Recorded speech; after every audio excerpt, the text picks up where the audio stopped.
buhay na naig sa kamatayan. Alleluia, Alleluia. Panginoon ang naghirang sa tinubos niyang bayan. Nagpupuring mga hinirang, masayang nagdiriwang. Magalak tayong lahat, si Jesu Kristo'y nabuhay na naig sa kamatayan. Alleluia, Alleluia.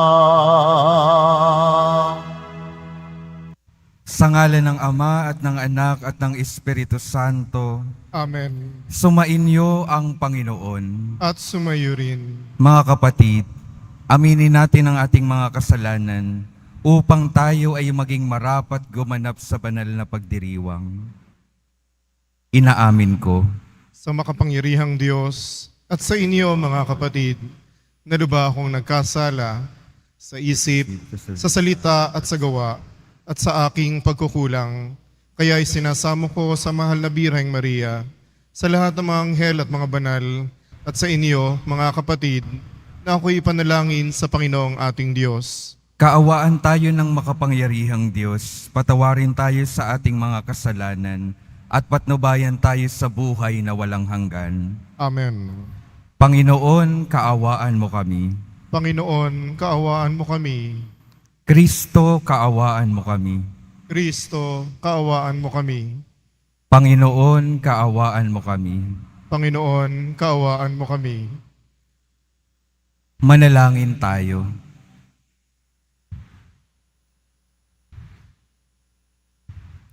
Ama naming makapangyarihan, sa iyong mga isinilang sa tubig at Espiritu Santo, ang pinto ng langit ay binuksan mo. Dagdagan mo pa ang buhay na iyong bigay sa amin, upang sa mga dinalisay mo sa pagkamasuwayin, ay hindi mahadlang ang kamtin ang iyong paggiliw. Sa pamamagitan ni Jesucristo, kasama ng Espiritu Santo, magpasawalang hanggan. Amen. Maupo muna po ang lahat.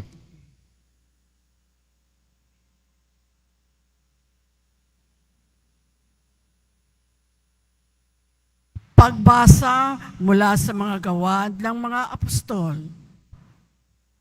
Noong mga araw na iyon, sinabi ni Esteban sa mga tao, sa matatanda at sa mga eskriba, napakatigas ng ulo ninyo, di pa nababago ang inyong kalooban. Ayaw ninyong dinggin ang katotohanan. Kung ano ang ginawa ng inyong mga magulang, yun din ang ginawa ninyo. Lumalaban kayong lagi sa Espiritu Santo. Sinong propeta ang hindi pinag-usig ng inyong mga ninuno? Pinatay nila ang mga humula sa pagparito ng matuwid na inyo namang ipinagkanulo at ipinapatay. Tumanggap kayo ng kautosang ibinigay ng Diyos sa pamamagitan ng mga anghel. Ngunit hindi ninyo tinatalima iyon.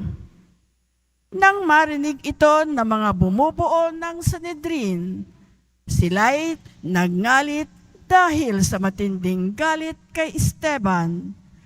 Ngunit si Esteban, na puspos ng Espiritu Santo, ay tumingin sa langit at nakita ang maningning na liwanag sa paligid ng Diyos at si Jesus na nasa kanyang kanan.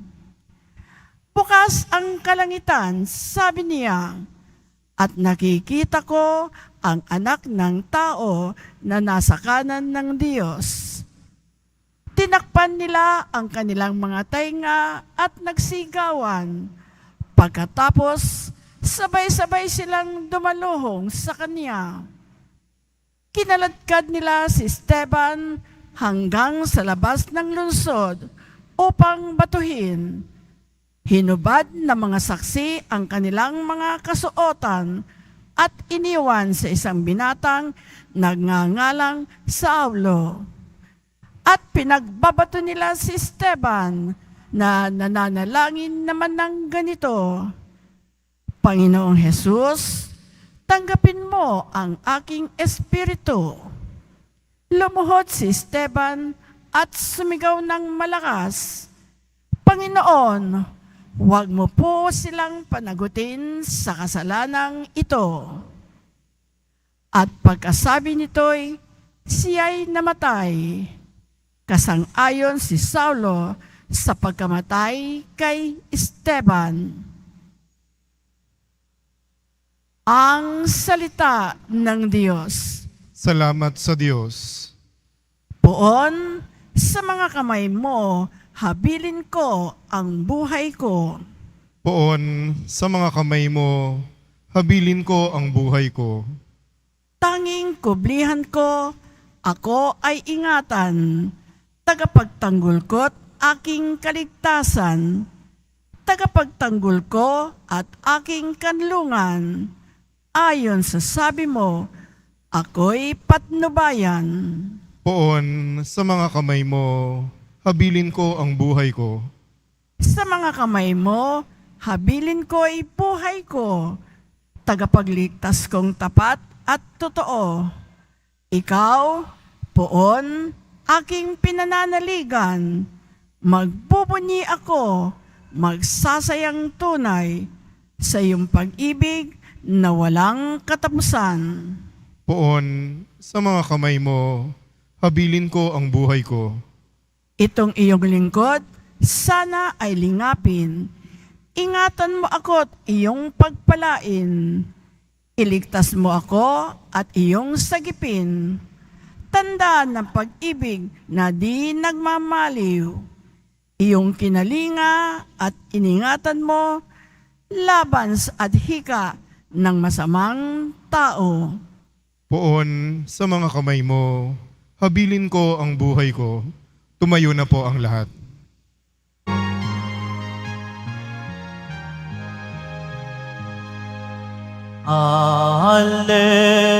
Alleluia, Alleluia, Alleluia,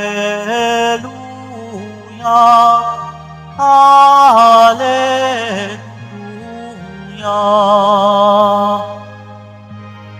Nagbibigay kasiyahan, pagkaing dulot ay buhay, si Jesus na poong mahal. Alleluia, Alleluia,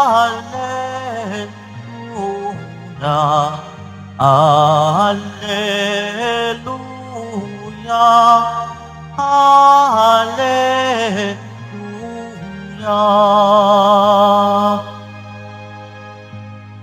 Sumainyo ang Panginoon. At sumayo rin. Ang mabuting balita ng Panginoon ayon kay San Juan. Papuri sa iyo, Panginoon. Noong panahong iyon, sinabi ng mga tao kay Jesus, ano pong kababalaghan ang maipapakita ninyo upang manalig kami sa inyo? Ano po ang gagawin ninyo? Tanong nila. Ang aming mga magulang ay kumain ng mana sa ilang, ayon sa nasusulat. Sila'y binigyan niya ng pagkain mula sa langit, dugtong pa nila. Sumagot si Jesus, dapat ninyong malamang hindi si Moises ang nagbigay sa inyo ng pagkain mula sa langit, kundi ang aking Ama. Siya ang nagbibigay sa inyo ng tunay na pagkain mula sa langit, sapagkat ang pagkain bigay ng Diyos ay yaong bumaba mula sa langit at nagbibigay buhay sa sanlibutan. Ginoo, wika nila, bigyan po ninyo kaming lagi ng pagkaing iyon. Ako ang pagkaing nagbibigay buhay. Sabi ni Jesus, ang lumalapit sa akin ay hindi na magugutom at ang nananalig sa akin ay hindi na mauuhaw kailanman. Ang mabuting balita ng Panginoon. Pinupuri ka namin, Panginoong Heso Kristo. Maupo muna po ang lahat. Sa inyo mga minamahal kong mga kapatid na naririto at kasama natin online, good evening po. Pakingitian naman po yung mga taong malapit sa inyo. Pakisabi sa kanila, maganda. Pagod na ho ba kayo? Yan. Isa ngang malakas na buntong hininga. Tuwing kailan po tayo napapabuntong hininga? Isa po siguro sa mga dahilan kapag tayo ay nagbubuntong hininga, ay kapag tayo ay napapagod na. At isa pa siguro sa mga dahilan ng ating mga buntong hininga, kung minsan ay kapag nagawa na natin ang maraming bagay para sa ibang mga taong mahalaga sa atin, pero para sa kanila ay kulang at wala pa rin iyon. Tama ho ba? Amen. Sa atin pong ebanghelyo, siguro napapabuntong hininga na yung ating Panginoon. Bakit? Kasi matapos ang kanyang pagpapakain sa maraming tao, yung mga taong nasa harapan niya, ang tanong at pakiusap pa rin sa kanya, ano pong kababalaghan ang maipapakita ninyo upang manalig kami sa inyo? Ano pa po bang pwede ninyong magawa para maniwala kami sa inyo? Pwedeng sabihin ni Jesus, ano pa bang kailangan kong gawin para maniwala kayo sa akin? Kulang pa ba yung mga ipinapakita at ginagawa ko sa inyo? Pero hindi po sinabi ng Panginoon iyon. Anong ginawa niya? Ginamit niya yung pagkakataong iyon para tulungan at turuan yung mga taong nakikinig sa kanya kung saan ba dapat nakatuon yung ating paninalig at pananampalataya. Pinapakita ng ating Panginoon sa pamamagitan ng Ebanghelyo ngayon kung saan ba dapat nakatuon yung ating pananalig at pananampalataya. Ano po ba kasi yung hinahanap nila? Naghahanap sila ng material na bagay, tinapay, na biyaya na gagawin ng ating Panginoon. At ano pong danger kapag doon na nakatuon yung ating pananalig sa ating Panginoon? Kung minsan o kaya naman madalas, yung kanyang ibinibigay na material na bagay, yung kanyang mga pagsagot sa ating panalangin, kung minsan, yun na yung magiging indicator kung bakit tayo maniniwala at mananalig sa Kanya. Sasabihin natin, Panginoon, maniniwala lamang ako kapag ibinigay mo ito. Panginoon, mananalig lamang ako sa inyo kapag tinupad ninyo itong kahilingang ito. Hindi ganun. Hindi dapat ganun. Iyon ang itinuturo ng ating Panginoon. Hindi sa mga material na bagay, hindi sa mga pagsagot ng panalangin, dapat nakatuon yung ating pananalig at paniniwala. Yung ating pananampalataya, napakahalaga na dapat nakatuon sa pinagmumulan ng lahat ng biyaya. Walang iba kundi ang ating mahal na poong Jesus Nazareno. At yung ating Panginoong Jesus Nazareno, hindi sumasagot ng ating panalangin ayon sa ating kagustuhan. Iyon po yung maging magandang maliwanag sa atin. Hindi nakatuon at hindi sumasagot yung ating poong Jesus Nazareno ayon sa ating kagustuhan. Tayo, yung ating Panginoon, hindi sa ating kagustuhan, ngunit sa ating pangangailangan na ayon sa kanyang kalooban, doon nakatuon at doon yung dahilan kung paano siya sumasagot sa ating mga panalangin. Sabi nga po ng isang karakter sa isang pelikula, ang pangalan niya po ay Lods. Sabi po niya, kung sasagutin ko lahat ng dasal ninyo, wala na kayong matututunan. At yun po yung mahalagang itinuturo sa atin ng Panginoon. Dahil kung minsan yung ating mga kagustuhan ay hindi naman makakabuti para sa atin, alam ng Diyos kung ano yung makakabuti sa atin. Alam ng Diyos yung ating pangangailangan. At yun yung magiging dahilan ng kanyang pagkakaloob ng biyaya sa atin. Kaya anong tamang disposisyon sa harapan ng ating Panginoon? Yung tamang disposisyon po, yung patuloy na paglapit at pagkapit sa Kanya. Dahil alam niya ang lahat ng bagay. Alam niya kung ano yung makakabuti at magdadala sa atin sa kaligtasan. Kaya't hindi tamang disposisyon na kung hindi ibigay ng Panginoon, ay lalayo na ako sa Kanya.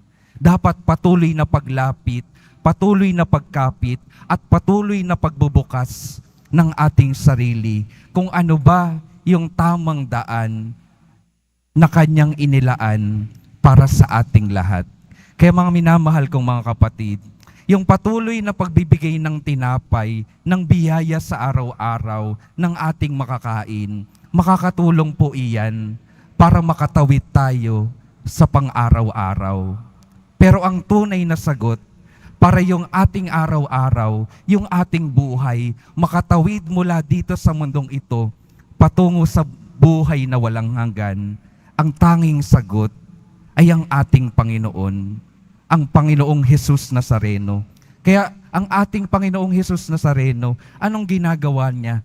Hindi lamang nagbibigay ng pagkaing magbubusog sa ating mga tiyan. Nagbibigay siya sa pamamagitan ng salita niya, sa pamamagitan ng Eucharistia, ng pagkaing magtatawid sa atin mula dito sa buhay na ito, patungo sa buhay na walang hanggan.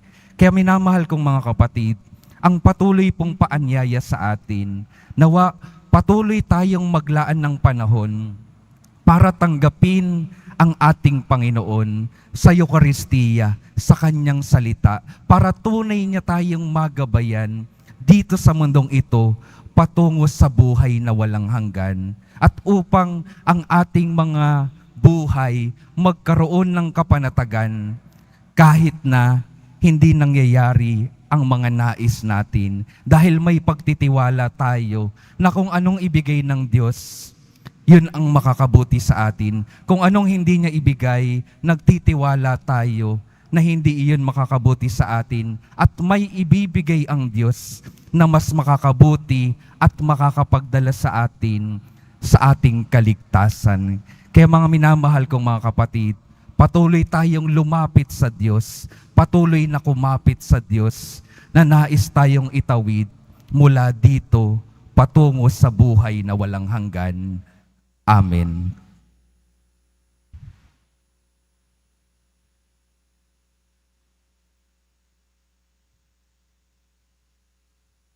Tumayo na po ang lahat.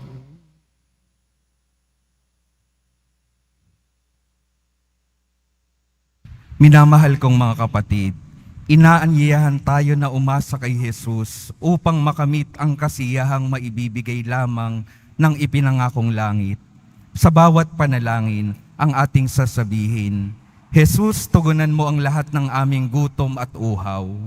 Jesus, tugunan mo ang aming lahat ng gutom at uhaw.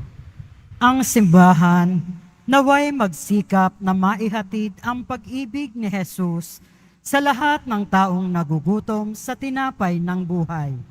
Manalangin tayo. Jesus, tugunan mo ang lahat ng aming gutom at uhaw. Atin nawang maunawaan na ang presensya ni Kristo sa Eucharistia ay isang palagiang pagtawag sa atin upang ibahagi ang ating buhay sa lahat ng ating makakadaupang palad. Manalangin tayo. Jesus, tugunan mo ang lahat ng aming gutom at uhaw. Ang mga nagtitiis ng gutom at pagkauhaw, naway matugunan ni Jesus na siyang ating tinapay. Manalangin tayo. Jesus, tugunan mo ang lahat ng aming gutom at uhaw. Ang mga may sakit, naway makakuha ng lakas sa pagtanggap sa Eucharistia. Manalangin tayo. Jesus, tugunan mo ang lahat ng aming gutom at uhaw. Ang mga pinalakas ng Eucharistia sa buhay na ito, naway muling buhayin sa huling araw.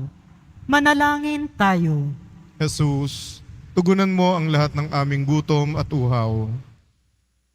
Ama naming nasa langit, isinugo mo mula sa langit ang iyong anak upang maging pagkain ng aming kaluluwa at akayin kami patungo sa iyo.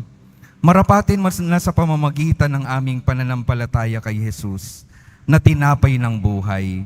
Kami ay laging makasama sa iyo. Hinihiling namin ito sa pamamagitan ni Jesucristo na aming Panginoon. Amen. Maupo muna po ang lahat.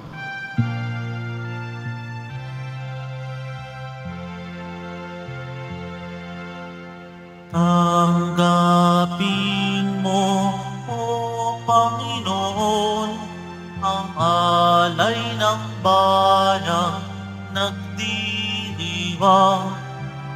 Puhunan mong bigay ang alak at tinapay, handog ng pagkabuhay.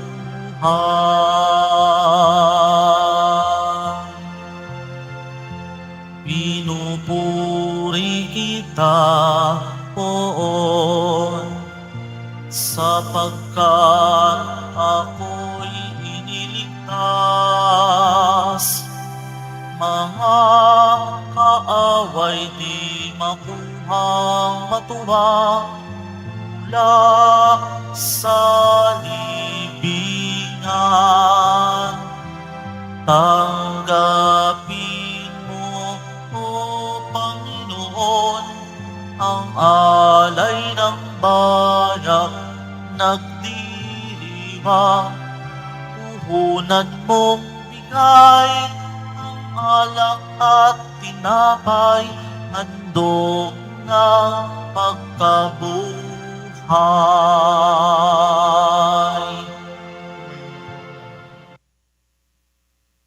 Manalangin kayo mga kapatid upang ang paghahain natin ay kalugdan ng Diyos Amang makapangyarihan. Tanggapin nawa ng Panginoon ito maghain sa iyong mga kamay, sa kapurihan niya at karangalan, sa ating kapakinabangan at sa buong sambayanan niyang banal. Ama naming lumikha, tanggapin mo ang mga alay ng iyong sambayanang natutuwa, ang pagkabuhay ng iyong anak, na niloob mong aming ikatuwa ngayon, ay papagbungahin mo ng galak na mananatili sa amin habang panahon. Sa pamamagitan niya, kasama ng Espiritu Santo, magpasawalang hanggan. Amen. Sumainyo ang Panginoon. At sumayo rin. Itaas sa Diyos ang inyong puso at diwa. Tinaas na namin sa Panginoon. Pasalamatan natin ang Panginoong ating Diyos. Marapat na siya ay pasalamatan. Ama naming makapangyarihan, tunay ngang marapat na ikaw ay aming pasalamatan. Ngayong ipinagdiriwang ang paghahain ng Mesiyas, ang maamong tupa na tumubos sa aming lahat. Naghahaing walang humpay, ang anak mong minamahal, upang magkasalo-salo ang tanan sa piging ng iyong buhay. Hindi na mamamatay ang inihain sa krus. Ang sa krus ipinako'y buhay lagi bilang handog. Kaya kaisa ng mga anghel na nagsisiawit ng papuri sa iyo, nang walang humpay sa kalangitan, kami nagbubunyi sa iyong kadakilaan. Santo, Santo, Santo, Panginoong Diyos ng mga hukbo, napupuno ang langit at lupa ng kadakilaan mo, o sana sa kaitaasan. Pinagpala ang naparirito sa ngalan ng Panginoon, o sana sa kaitaasan. Lumuhod po ang lahat. Ama naming banal, ikaw ang bukal ng tanang kabanalan. Kaya't sa pamamagitan ng iyong Espiritu, gawin mong banal ang kaloob na ito, upang para sa amin maging katawan at dugo ng aming Panginoong Hesukristo. Bago niya pinagtiis ang kusang loob na maging handog, hinawakan niya ang tinapay, pinasalamatan kanya, pinaghati-hati niya iyon, iniabot sa kanyang mga alagad at sinabi, "Tanggapin ninyong lahat ito at kanin. Ito ang aking katawan na ihahandog para sa inyo."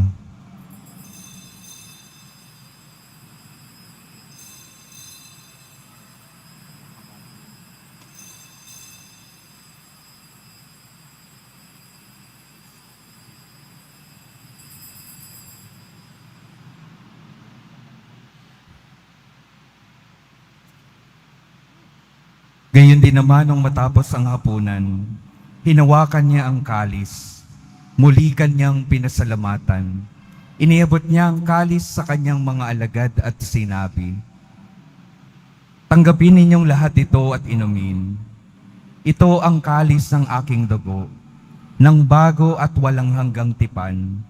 Ang aking dugo na ibubuhos para sa inyo at para sa lahat, sa ikapagpapatawad ng mga kasalanan.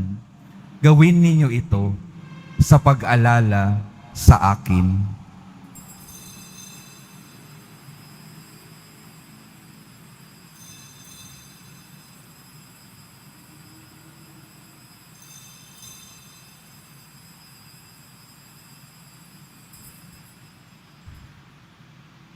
Tumayo na po ang lahat. Ipagbunyi natin ang misteryo ng pananampalataya. Si Kristo'y namatay, si Kristo'y nabuhay, si Kristo'y babalik sa wakas ng panahon. Ama, ginagawa namin ngayon ang pag-alala sa pagkamatay at muling pagkabuhay ng iyong anak. Kaya't iniaalay namin sa iyo ang tinapay na nagbibigay buhay at ang kalis na nagkakaloob ng kaligtasan. Kami nagpapasalamat dahil kami iyong minarapat na tumayo sa harap mo para maglingkod sa iyo. Isinasamo namin kaming magsasalo-salo sa katawan at dugo ni Kristo ay mabuklod sa pagkakaisa sa pamamagitan ng Espiritu Santo.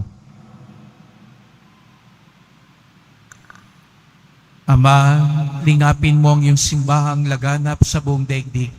Puspusin mo kami sa pag-ibig, kaysa ni Francisco na aming Papa, ni Jose na aming Obispo, at ng Tanang Kaparian. Alalahanin mo rin ang mga kapatid naming nahimlay nang may pag-asang sila'y muling mabubuhay. Gayon din ang lahat ng mga pumanaw. Kaawaan mo po sila at patuloyin sa iyong kaliwanagan. Kaawaan mo at pagindapatin kaming lahat na makasalo sa iyong buhay na walang wakas. Kaisa ng mahal na Birheng Maria na ina ng Diyos, ng kabiyak ng puso niyang si San Jose, kaisa ng mga apostol ni San Juan Bautista, San Lorenzo Ruiz de Manila, at San Pedro Calungsod, at ng lahat ng mga banal na namuhay dito sa daigdig ng kalugod-lugod sa iyo, maipagdiwang nawa namin ang pagpupuri sa ikararangal mo sa pamamagitan ng iyong anak na aming Panginoong Hesukristo.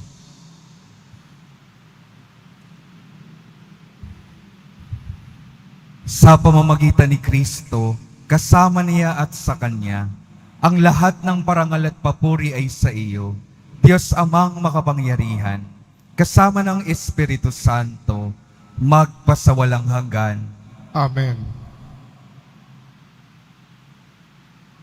Sa tagubilin ng mga nakagagaling na utos at sa turo ni Jesus, na Panginoon natin at Diyos, ipahayag natin ng lakas loob. Ama namin, Sumasalangit ka, sambahin ang ngalan mo, mapasa amin ang kaharian mo. Sundin ang loob mo dito sa lupa para nang sa langit. Bigyan mo kami ngayon ng aming kakanin sa araw-araw at patawarin mo kami sa aming mga sala para ng pagpapatawad namin sa nagkakasala sa amin. At huwag mo kaming ipahintulot sa tukso at iadya mo kami sa lahat ng masama. hinihiling namin kami yadya sa lahat ng masama, pagkalooban ng kapayapaan araw-araw, iligtas sa kasalanan, at ilayo sa lahat ng kapahamakan, samantalang aming pinananabikan ang dakilang araw ng pagpapahayag ng tagapagligtas naming si Hesukristo. Sapagkat iyo ang kaharian at ang kapangyarihan at ang kapurihan magpakailanman. Amen. Panginoong Hesukristo, sinabi mo sa iyong mga apostol, kapayapaan ang iniiwan ko sa inyo, ang aking kapayapaan ang ibinibigay ko sa inyo. Tunghayan mo ang aming pananampalataya at huwag ang aming pagkakasala. Pagkalooban mo kami ng kapayapaan at pagkakaisa, ayon sa iyong kalooban, kasama ng Espiritu Santo, magpasawalang hanggan. Amen. Ang kapayapaan ng Panginoon ay laging sumainyo. At sumaiyo rin. Magbigayan kayo ng kapayapaan sa isa't isa.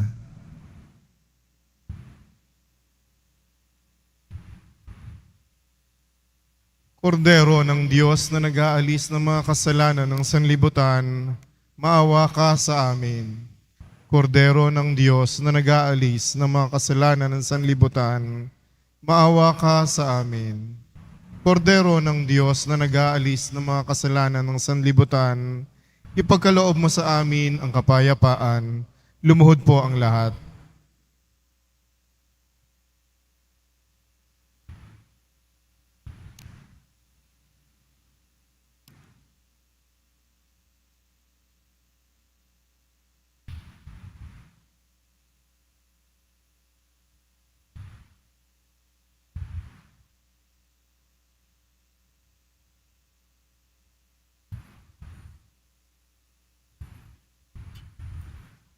Ito ang kordero ng Diyos. Ito ang nag-aalis ng kasalanan ng sanlibutan. Mapalad ang mga inaanyayahan sa kanyang biging. Panginoon, hindi ako karapat-dapat na magpatuloy sa iyo, ngunit sa isang salita mo lamang ay gagaling na ako.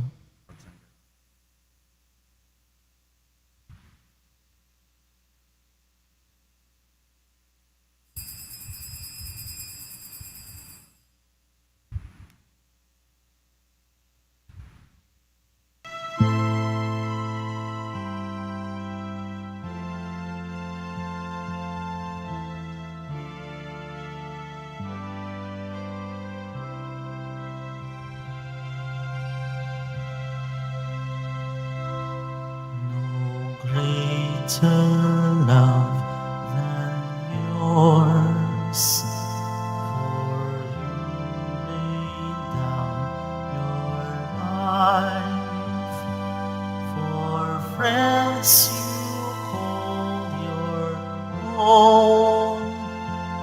No greater love than yours, no greater love than yours.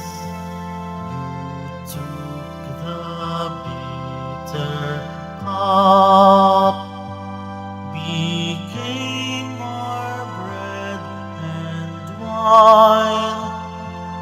No greater love than yours.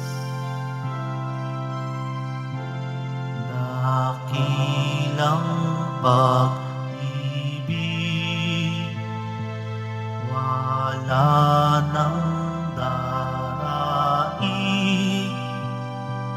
handang maalay buhay, laan sa kaibigan.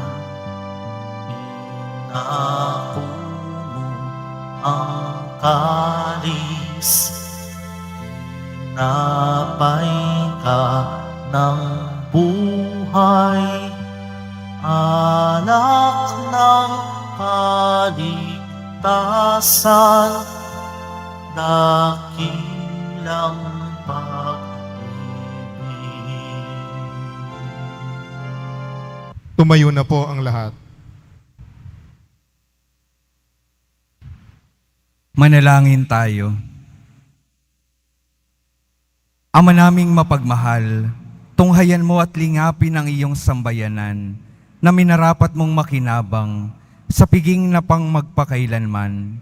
Ipagkaloob mong kami malwalhating makarating sa pagkabuhay na magtatampok sa amin sa iyong piling.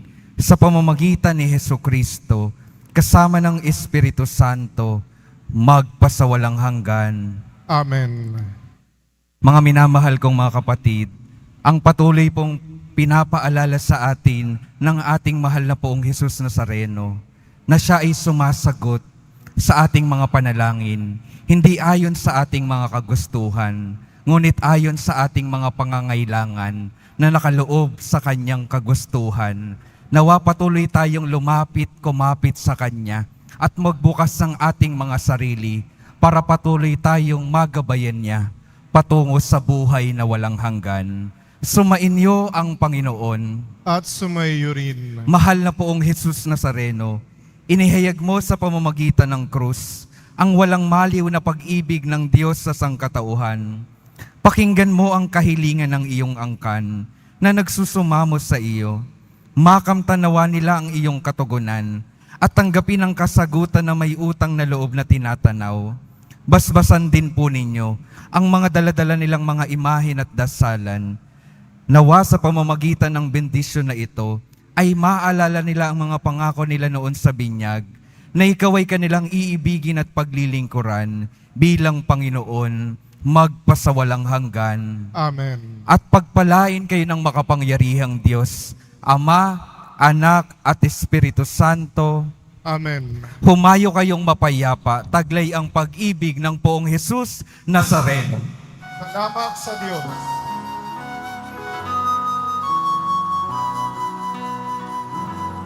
Nuestro Padre Jesus Nazareno, sinasamba ka namin. Pinipintuho ka namin. Aral mo ang aming buhay at kaligtasan. Nuestro Padre Jesus Nazareno, iligtas mo kami sa kasalanan. Ang krus mong pinamatayan ay sagisag ng aming kaligtasan. Nuestro Padre Jesus Nazareno, minahal ka namin. Nuestro Padre Jesus Nazareno, niluwalhati ka namin. Nuestro Padre Jesus Nazareno, dinarangal ka namin. Nuestro Padre Jesus Nazareno, niluwalhati ka namin.